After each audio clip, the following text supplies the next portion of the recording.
let me just set my screen up here, Jen. All righty, we are good to go. Let's go. So, hang on, let me pause this. So as I said, I'm here with my friend, Jen Liddy. Jen, thank you so much for agreeing to do this. I'm still a little giggly. Jen and I were talking before we hit record, and this is just so fun and different for me to be on the other side of the microphone, if you know what I mean. So I will stop chattering and turn it over to my friend, Jen, who's going to pull out all the juicy details of my shit story. Hi, Jen. Hi. Hello to your listeners. It's so interesting to do it this way. I love this whole paradigm of like interviewing the interviewer to help her audience get to know her a little bit. So before we get started, my name is Jen Liddy. I am a content and copy strategist. I help women who want to get their ideas for their marketing out of their head and into the world and cleaned up so people can see them. But the reason that Jen and I are talking today is because she has so much experience and we want to pull it out of her head and share it with you. So thanks for being here today. And here we go. Before you jump in, I just want to say, your introduction of yourself. Anybody listening, Jen is amazing at what she does.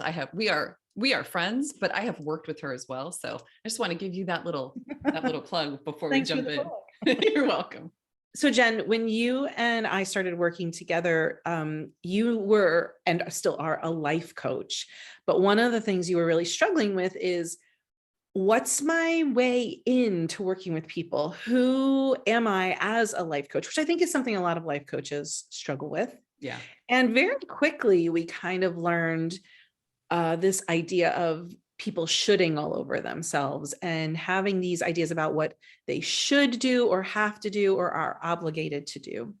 And so I'm wondering, before we dive into your story, how did it feel for you to identify that little crack in the door where you saw the possibility for the road you could be on in terms of your own messaging and purpose?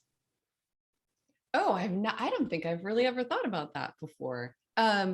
I think it felt like just a pull in the right direction because I understand this so well, this coming from expectation, this really worrying about what people think, because that doesn't change between your personal life and your professional life. If you're somebody who worries about what people think of you in general, then you're going to worry about what they think about your product or how you said something in a promotional video or the way you present yourself. I mean, it's universal. How we do one thing is how we do everything. So when I could see that, it just felt like the right way to go because it's such a painful way to live. It's such a pain in the ass way to live too. Yeah, yeah. And that's what I'm really drawn to, is helping women who feel this way about themselves have a different approach and have a different experience. So it was hopeful and it just really felt like the right way to go.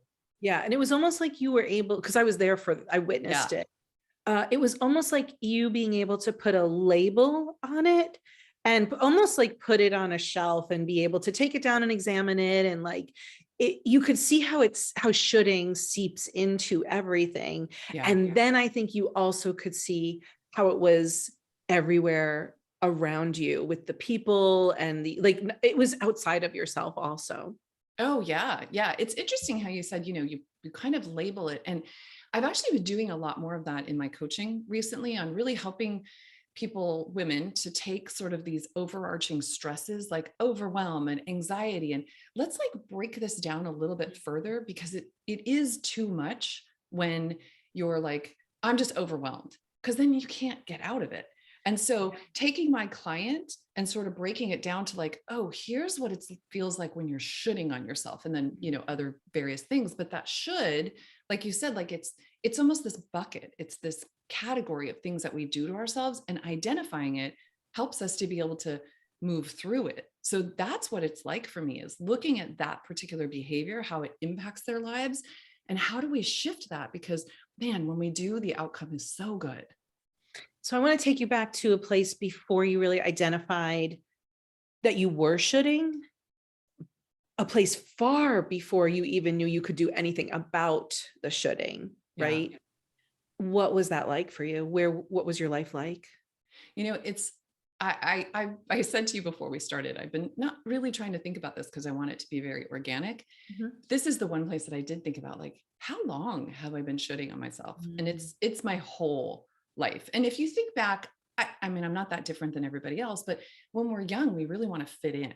And that's a Yeah, lot of shitting, like, so true. and I think there were some things in my background that really, again, not unlike other people, that really took a hit. My self-esteem took a lot of hit. There was some bullying, there was some things that just left me really craving fitting in and feeling validated and feeling good enough. And I really think that's where the shoulds originated for me. Mhm. Just like I was thinking today, Jen, you and I are 80s kids, where Mhm. we were really in school. And man, I just wanted the Jordache Oh jeans. my God, why wouldn't my mother buy me Jordache Right? They jeans? were the shit. Oh, Youngsters, if you're listening, the Jordache jeans were the shit in the 80s. And like, I just thought if I could just have the Jordache jeans, that I would fit in and people would like me. It's that I same know. process. And so that was like really through all my schooling and college. But where the shoulding really, like, I almost said broke me, but Mm. I think that's kind of what happened, or it, broke my awareness. I don't know what Yeah, you yeah, want to yeah, call you it. had had enough. I'd had enough, was motherhood. And when I you have to Right. pause for laughter. Right, But right, right. when I had my kids, I have two girls, and it was just this time. It's so funny, right? You hear people talk about motherhood, and they're like, "Oh, motherhood," and I just went, "Ugh, it was Ugh. this time." But I was so buried under should and Mhm. perfectionism. Of course, I didn't know it at the time, but like, Right. I just wanted to be so good at everything. And all of that, again, was like trying to look like I had it together, trying to make people see me a certain way because I felt pretty damn inadequate at every turn. So I've got two kids. I'm in my professional career at this point, and I just don't, I feel like I'm dropping the ball Yeah, everywhere. And yeah. I'm worried, right, that somebody's going to figure out, But I you don't don't know know what yet. I'm doing Mhm. anywhere in my life. In that it wasn't just limited to, we hear the term imposter syndrome, and often that's about work. And man, did I have imposter syndrome at work. And it's just ironic. This is just how imposter syndrome is. But I'd been in my career, I was a pediatric audiologist with clinical experience. And then I was in a big state program where I was doing consulting. And I'd been at that role for years. And I still felt like somebody's going to figure out I don't know what I'm doing. I have a freaking master's degree in audiology. And I'm still like, somebody's going to figure it out. And then you go into this motherhood thing where I don't have a master's degree and I don't have years of experience. I'm trying to figure out what the hell I'm doing. And everybody around me seems like they know what they're doing, and their kids sleeping through the night. And like, I just couldn't win in any arena. And So what did you do at that point? mm, When you had this awareness and the heaviness got so heavy that like you couldn't, there was no escaping it, because now it's not just like I'm in should survival for myself with, yeah, okay, fine, I can't do the Jordache jeans. Okay, fine, I'll do something else, right? Like yeah, you get to parenthood and now you've got people who require your attention all the time, and you're just so like they're like, sucking the life out of you. yes. And then it's like you can't figure it out on your own anymore. So you had this like awareness smack you in the face. What did you do at that point? Yeah. So the sucking the life right out of you, I don't want to gloss over that. I Mhm. really want to stop for a second, because if anybody is listening and they really feel stuck and they just feel like, is this as good as it gets? Yeah. That's where I was. And Yeah. the It's the thing same. is, I want to be really clear about this. I had the life I had dreamed of. I have a great husband. I have two healthy kids. We had a home, we had friends. Like, on paper, I should have been really happy. You And should I have been. wasn't. You Should should have have. been. I should have been really happy, but I wasn't. And so it just kind of, a few things happened to where I just think I got sick and tired of being sick and tired. And Yeah. so once, and look, I had no idea that I was the one creating these ideas of what life was supposed to look like. And so I finally just decided to get some help. Like, this was Mhm. beyond something I could figure out on my own. And so I worked with a therapist, and I think that was really important. At the same time this was happening, I was burning out in my career. Mhm. And audiology is this very narrow topic. And so I was also at the same time considering, like, what else Mm. could I do with the things that I love about my career? And then coaching just started Oh, yes. speaking to me. And so I'm seeing a therapist. I'm feeling better in that way, but I feel like I want something to help move me forward into a new career. And coaching is kind of speaking to me. So I thought, well, I should hire a coach. And then Jen, she rocked my world. And she Mm, was the first person to help me see that it wasn't the circumstance that I was in that was making me feel how mhm. I felt. And she was the first person to make me realize that these ideas that I had that I was trying to live up to, that they were my ideas. I could change them, right? Right. Like there was this way that, not as a blame, because I want to be clear about that. I Mhm. was creating this for myself. I'm the one who was like, this is perfection. This is where I need to be, but I'm never going to reach it and I'll be miserable. So Mhm. why do I have to try to reach that? And she really helped me see that critical inner voice and how that was what was actually sucking the joy out of my life, not motherhood. Yeah. Not, Right. you It know? was these, it's an interesting confluence of both external world and internal world, right? Like the external world is painted for us like you should do this, you should do this, you should do this. This is what a good mother looks like. This is what a good worker looks like. This is what a good partner looks like. And there's Yes. all of these external things that we take in and then add on to that what our parents said, what our brownie leader said, what our sixth grade teacher said, like all of those things are external. And then they create this internal landscape that starts to rule us. Yeah. So we think that it's all this external stuff, which has actually caused our internal thoughts. But the only way to change any of it is to start from the inside and work your way out. 100%. And And you that's don't what it, get that until you get it. that, yes. And that's part of, thank you for saying it so succinctly.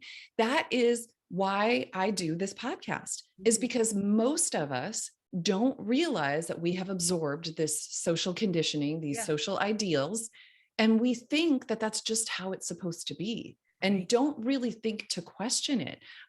Do I really have to have a size 6 pants and, Mhm. compete with Susie down the street for all the material things? No. No, but we keep thinking that if I just lose the weight, if I have a nicer car, if I have a nicer house, then I'll feel fill in the blank. Yeah. And if we're just chasing these expectations that society, culture, family, whomever have put on us, without actually stopping, like, do I really care about that? Do I actually want that? That, in my personal experience and what I see in my clients, is when they're chasing those things without realizing. And I want to back up. It's not necessarily about the Gucci purse or whatever. It's really about like trying to be that ideal of a good mom or the successful career, or I won't feel good about myself until I get this promotion. All that kind of bullshit leaves us feeling exhausted and Mhm. resentful and overwhelmed. I mean, any negative emotion you can think of, there's probably some of this underneath it, Yeah. frustrated, angry. And my hope is that by talking about this and sharing this, one, we bring awareness for people who may not see it. And just two, if somebody else out there feels this way, it just might give them a moment to go, oh my God, maybe I'm okay. Cause I really felt like I wasn't okay. That Yeah. sort of internalizing of all that stuff that you were talking about was external, Yeah. really made me feel constantly like I was not okay. I was not good enough. And I lived with that for a really, really long time. That's such bullshit. And we waste so Yes. much time and energy on that. That's why I do this.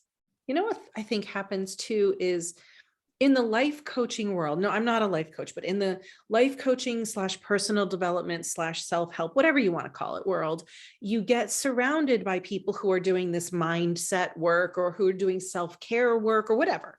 And you forget in your bubble that there are people out there who haven't done this work yet, right? So Yeah. you become desensitized that like, oh, everybody knows about inner critic, everybody knows about the shoulds, but it goes the other way too. If you're surrounded by people who complain, who bitch and moan about everything, if you're surrounded by people who are unhappy and toxic and negative, that becomes your norm too. Yes. Your Oh, yeah. listeners might be like, I've heard about this personal development stuff. I've heard about everything she's talking about. This is not news to me. But if you're only surrounded by everybody in your house, in your family, in your work, in your community, who you take in online, and it's not that, it's not helpful, it's negative, it's harmful, that becomes your norm. So peeling back the layers, is a really scary thing, because Mhm. it's very possible, and I'm sure you experienced this when you started examining your own shoulds.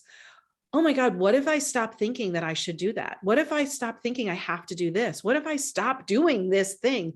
Who is it going to piss off? Who is, and will it make the negative people even more negative? Right. So it's a Yeah. scary thing. So I think I'm curious about when you started to have these ahas and you started to see, okay, my therapist is helping me, my coach has helped me. How did it actually make your life better? Because it's very scary before you dip your toe into this world that you might be messing with everybody and screwing everything up. Oh, Jen, this is so good. I'm so glad this is the direction you went. And if I forget to answer your question, remind me. But literally just yesterday, I was working with a client and we were talking about her creating more boundaries between her and her young adult children so that she has more time. And her question to me was, well, what happens to the relationships if I close my office door? And my answer was, everybody's different, right? But, you close your office door and you make time for yourself. Like your kids will figure it out. Her kids are young adults, they will. But this is a genuine question. I mean, she really was concerned about this. Um, for me, when this started happening, before I was aware of what I was doing, I would worry. And when I worry, I spill that out onto my husband in particular. And Mm, I have these like circular conversations about what I should do, what I shouldn't do. What do you think about this? What do you think that person thought? What do you think about this? So there was a lot of external processing on things. And I remember coming home from events or parties or even just time out with friends. And there were not every night, but there would be nights where I couldn't sleep thinking about what stupid thing I did or what stupid thing I said, or like there was a lot of ruminating. mhm. And so the relationships that mattered the most to me have benefited exponentially from me doing self-development work. Mm, I think I show up in my life calmer. mhm. I am, this is funny since given our conversation off air, but I am more decisive and Mhm. I don't have to go through with everybody around me like, and what do you think this meant? And I was hiding a lot too from the people who knew me, except like my husband and my kids saw the real me. And so I think they get a much more real version of Mhm. me now. And it's actually been good. And the people who potentially would be like pushback, who want me to stay a people pleaser, who want me to, Who they've benefit from either it? just, yeah, they've either just come around or I don't have them in my life anymore. It's really hard to believe that you could get to a point where this person who's so important to you and whose opinion matters to you, that their opinion won't matter anymore. But it Agreed. really does happen that way. And that's been my case Yeah. also. I didn't start my personal development journey until into my 40s. And I disappointed, putting air quotes around that, a lot of people because I was no longer available for their crap. Yeah. And I don't miss any of it. Oh, hallelujah. I am with you. It's so funny. If you ask, I remember asking one of my kids what it was like Oh, I remember you after, telling me this. and I wish I could remember exactly what she said, but she just said, oh, I think I know what it was. Wasn't I apologizing for like, oh, I wish I could have done it better? And she's like, no, it's so good now. And I think my girls learned a lot from Yeah. watching me decide to stop doing this, to stop overgiving, to stop people pleasing, to stop worrying so much. The benefit to my family, I can't even put it into words. I actually should ask them because Yeah. it was hard when I was always worried and it spilled out on them. One thing I do want to say quickly before I forget though is you were saying, people kind of, it worked out for you. Like there became that point where you weren't so worried about their approval. And I would also say, I think there is a ripple effect when you start to change yourself, dynamics change as well. And so it may be hard to believe, but as I changed things, my husband's communication to me came back differently. And that was happening out in the world too. And so it is scary, but the potential of what you get on the other side of it is so worth it. And I do It's not really feel like the joy has been sucked out of my life for right. years. Right. And it really is about taking that leap. And I feel like that's what you want people to know about, Yeah. why you're doing this podcast is it can be a scary journey. You might be worried you're going to screw it up, especially Yeah. if you have perfection and people pleasing in your Yes. background, and that's part of the shoulds, but you can't know what's ahead of you. I can't think of one person that I know who has started to put boundaries in place and stopped shoulding, whose life has gotten worse. I can't think of Oh, one person. no, I totally agree. And I can't remember what you just said, but you reminded me of, when you're in that position, when you're it's very isolating because Yeah. nobody wants to talk about, well, I don't have my shit together. And those, oh, I know what it was. The fears of like what you're going to screw up, like the fear that you're going to really fuck up your kids or screw up your Yeah. marriage or those sort of things. And it's very, very isolating. So hopefully hearing this makes somebody realize you're not alone.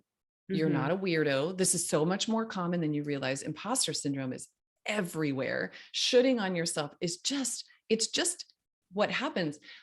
It's interesting from this book called Radical Awakening, this psychotherapist, I think she is, Dr. Shefali says, women are taught to crave the need for validation, approval, and praise. So of course we're out there trying to do what is expected of us because that's what we're looking for. And the shift here is to start bringing your validation from within, not from without.